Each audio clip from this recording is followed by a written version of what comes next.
Hello, Patreon. It's Grant with Hostage Situation. Got a couple of comments about just the overall process of kind of building the tracks. So we thought the best way to do that would be to just make a drop with you.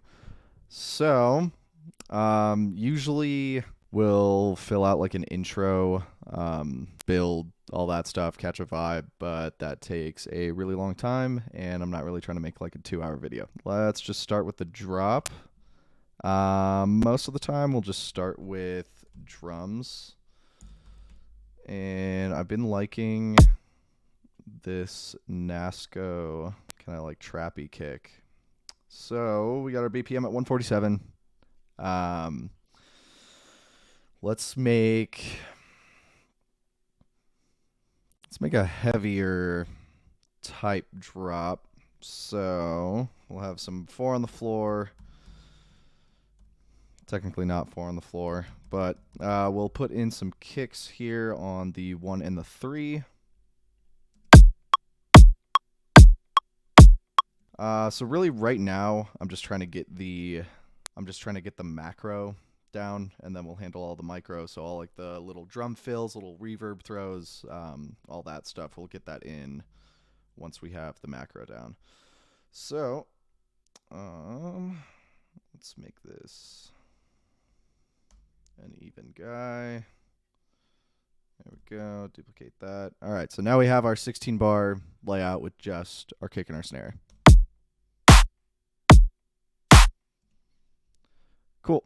So that snare is a little, choppy. So what I'll do is just take out the highs a bit over here.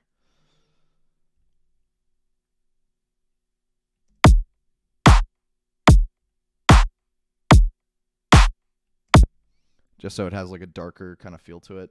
And then we will layer that. So let's find a snare.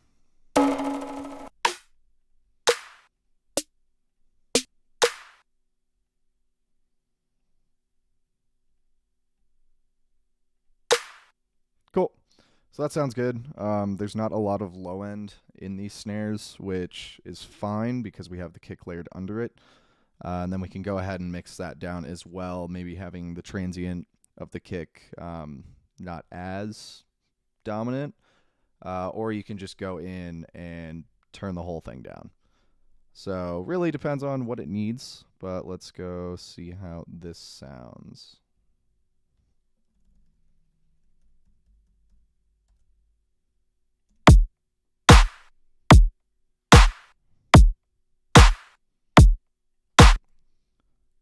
Cool. So we'll have this one down a little bit, this one up.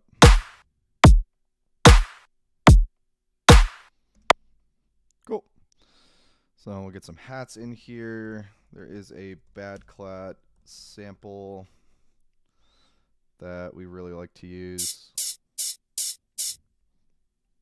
It's just that quarter note chug, but the hat sounds really nice.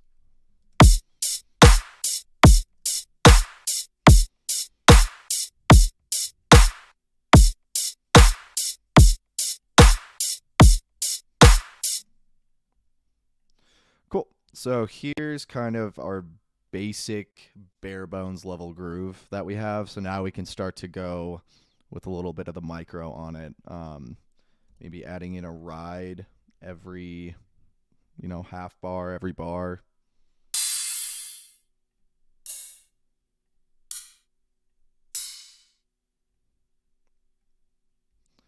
I'll put one of these guys on there.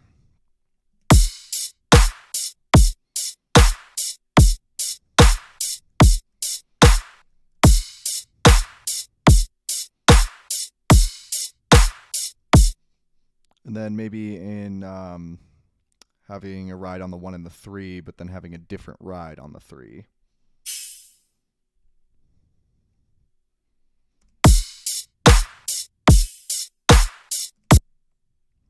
Or on the 1.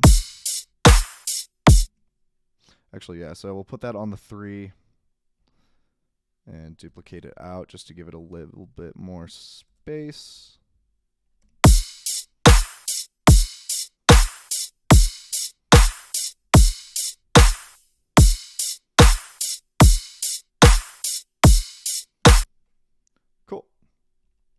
So now that we have that, let's go ahead and get the macro for the actual drop itself. So we tend to like to write in D minor. So just for the sake of time, let's go ahead and do that.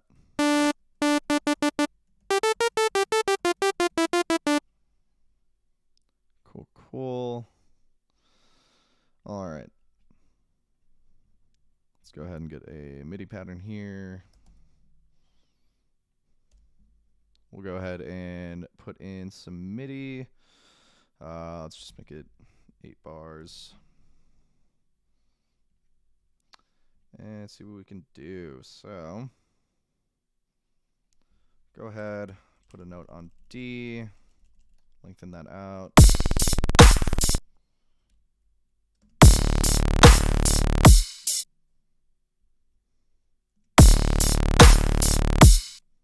And then we'll just go ahead and write some bass line that's in D minor. And if you're in Ableton 11 and you don't know scales and stuff, you can just hit the scale button, select your key. We are in D minor, and then also hit the scale up here. And now it flattens all the notes, so no matter what note you hit, it's going to be in key. Cool. Cool.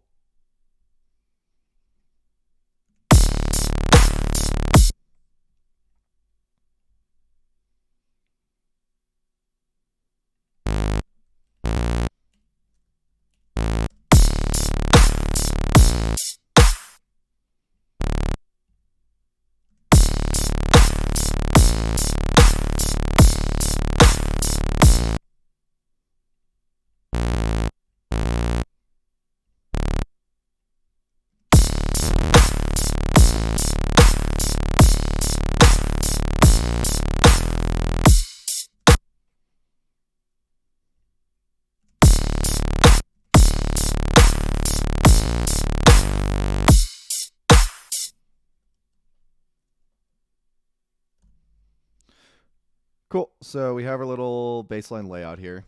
Now that the notes are what we want them to be, now we can go ahead and start sound designing. So for this, let's go with a little bit of like a wobble type thing. So we'll just put LFO1 onto the level. And let's do a little bit of filter action here.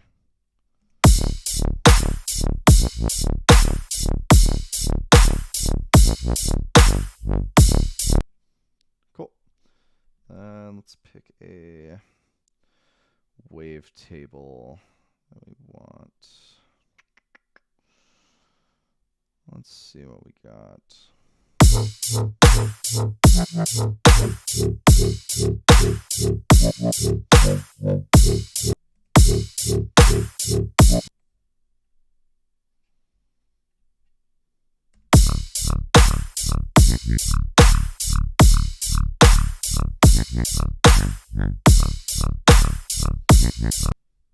Cool. So that'll work just fine. I'm just going to beef up the filter there a little bit. Cool. So now on to effects. Maybe a little bit of stereo. Let's map the distortion to, or the distortion drive to the LFO1. Put a multi-band compressor on there. Crank up the release. No attack really.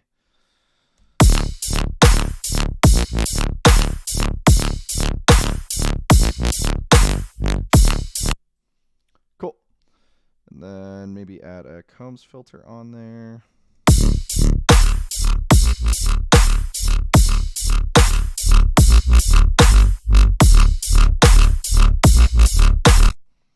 Cool. So there's our sound. Now we can go ahead and clean it up with some EQing.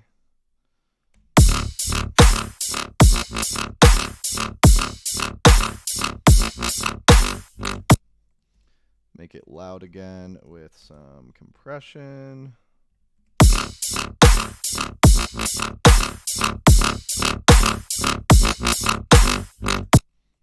Let's see what it's like sliding.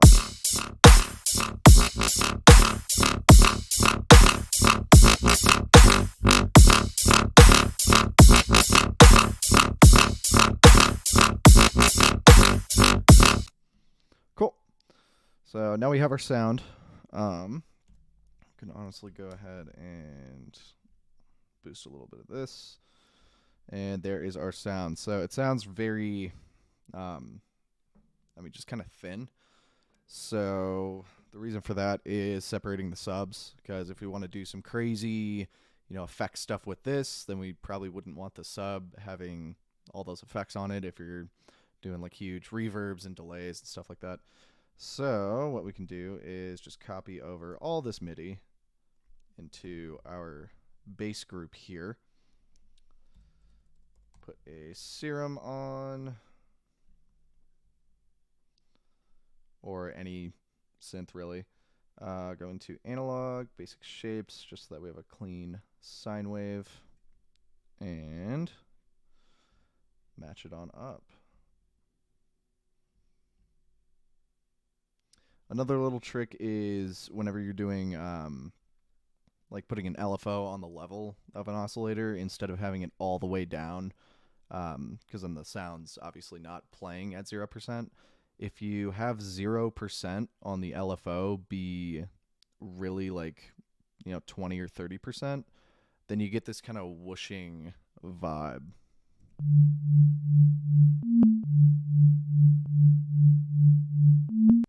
So the sound's not completely out, but you still get that same kind of pushing effect.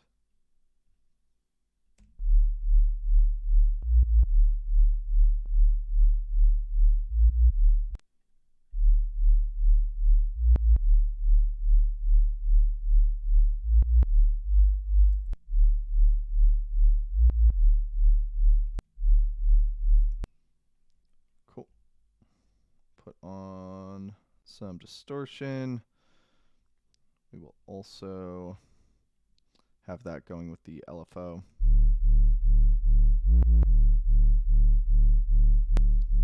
Cool, compress it.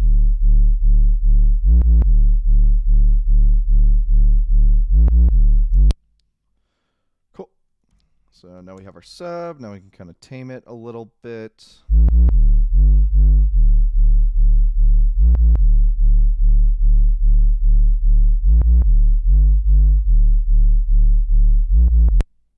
Cool. Let's see how that sounds with everything.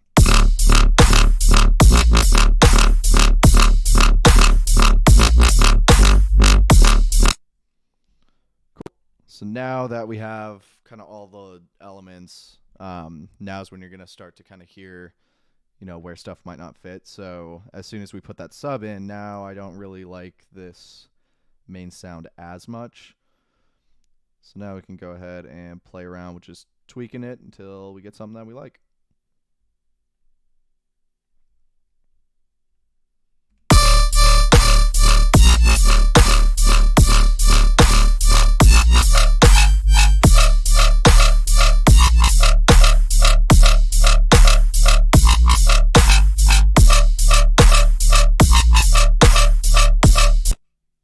Cool. So that sounds pretty sick right there. Might want to mess around with the combs filter a little bit.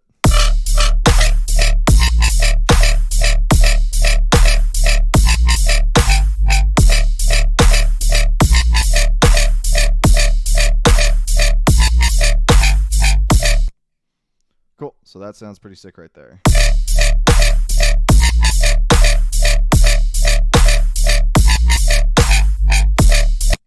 Awesome. So now that we have that, let's go ahead and add a sidechain on. So I'll go over the sidechain really quickly because I think I kind of brushed over it last video. So in Ableton, whenever you make a group, let's say let's close all these really quick. Cool. So I just have an audio track by itself. If I hit Command G or Control G on Windows, then it'll make a group out of it. So now this audio track is not going to the master. It's going to the group, which is then going to the master. So that's kind of the basis for understanding how we're doing the sidechain. So we have all of these MIDI and audio tracks grouped in like synth melody, for example. This is all going to the synth melody group. The synth melody group is going to the shaper. Well, where is shaper? That's going to be in the sidechain group right here. So all of the audio that's not the drums pretty much is going into this shaper channel right here. This shaper channel has a shaper box on it. This is just what we use for volume sidechaining as opposed to sidechain compression, but still works the same way routing wise. So this trigger is just a MIDI channel, nothing on it. As soon as we put a note at C1, the output of that MIDI is going into shaper box, triggering this shape. So as soon as a MIDI trigger, or as soon as a MIDI note is triggered, it'll duck the volume and then bring it back up, and we have it on one-shot mode. So it just does it once, that's it, until that MIDI is triggered again. So it's kind of a lot to throw out there. If there's any questions or like you need help routing in Ableton, just let us know. We can do more of an in-depth video about that. Cool. So let's go ahead and get this sidechained. We have a note on 1 and 3 because that's when our kick and our snare are hitting. So I'll put a note on C1 right there. And since the clip is the same, like the correct length to be right on 3, we can just go ahead and duplicate this. So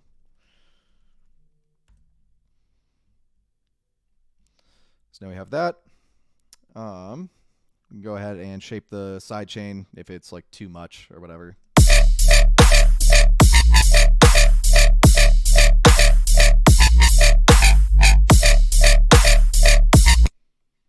Cool, that sounds pretty good.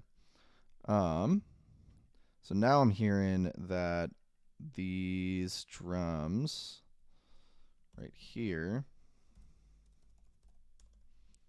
I want a little bit more length on them. So we'll just go ahead and add a reverb to these rides.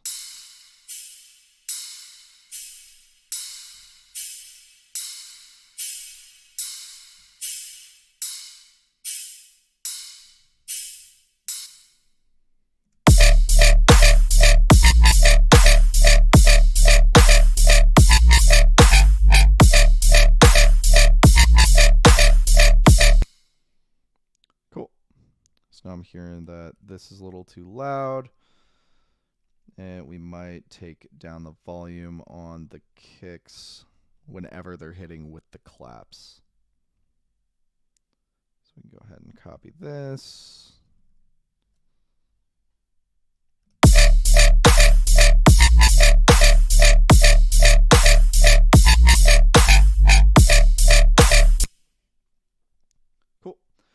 And also just for like pumping, with the top drums, sometimes what we'll do is we'll side chain them to the kick and the snare just slightly so that there's a little bit of pumping.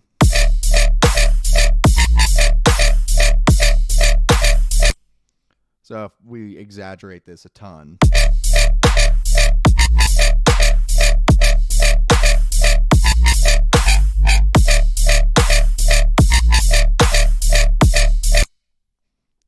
so that sounds pretty good. It still comes through in the mix, but it just has that little bit of pumping behind it. Awesome. So now that we have our main, we can go ahead and deep dive into sound design. So once you have your main sound that you know you're going to use, you know, it sounds good, you can go ahead and just duplicate that whole thing, mute the original one that you created, and just mess around with this one.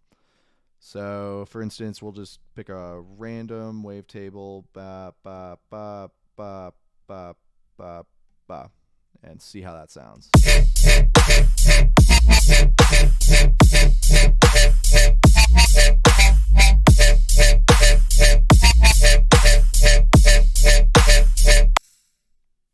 So that sounds actually pretty cool. Once you get a good bass sound, the amount that it's really plug and play goes up astronomically. So you can kind of just plug in different wavetables or make your own or drag in a sample, which we'll actually do for this next one. Let's play around with that. So this sounds pretty good. So we'll duplicate it again and go here. Turn this off for now.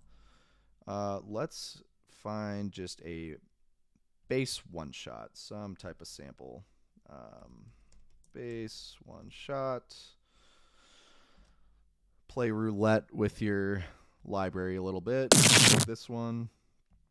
Perfect. So let's go ahead, import dynamic pitch follow. We'll go in here, trim all of the fat, remove selected to end, remove beginning to selected. Cool. So now we have all these crazy looking waveforms, and we'll process them. We want them gained separately, and then we will just crossfade them so that it's not super choppy while we're trying to figure out what sounds good.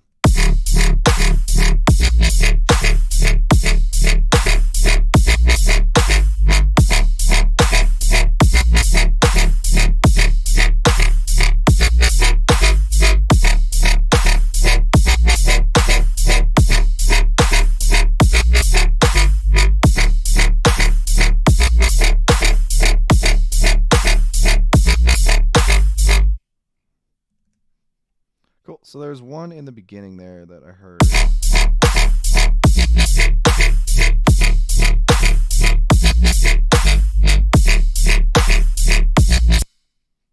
You know, it's got that kind of old school style to it.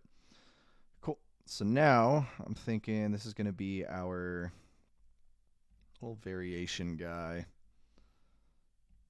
Speed it up a little bit.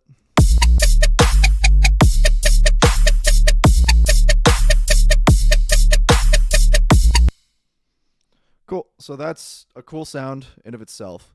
But since it's going to be layered on top of one of these or both of these from before, what we can go ahead and do is use that background element for our build.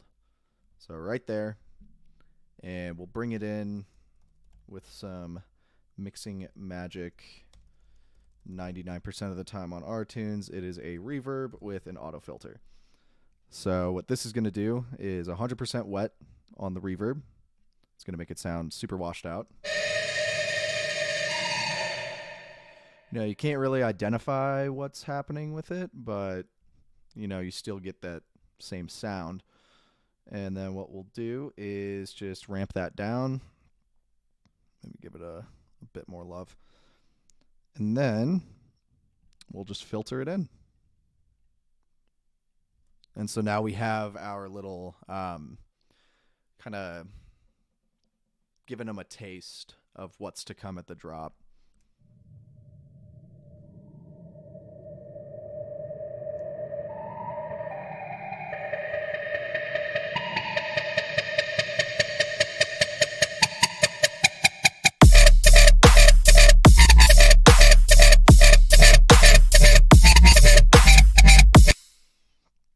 Cool.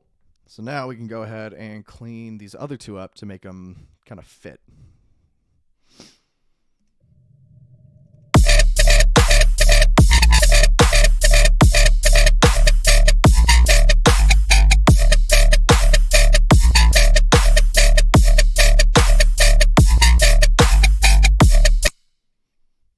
Cool. So that is our 16 bar section filled out with the macro. So that's just the general idea. And now we can start diving into the micro, which is anything from beat cuts, you know, reverb throws, delay throws, any type of fills. If you have vocals in your track, this would be a good time to like chop them up, you know, really spend some time and get them all glitchy and put them in specific places where you want them. But this is just the macro. So now we have a good little template to start, and we'll probably split this up into 2 videos. So I will see y'all shortly for the micro. Peace.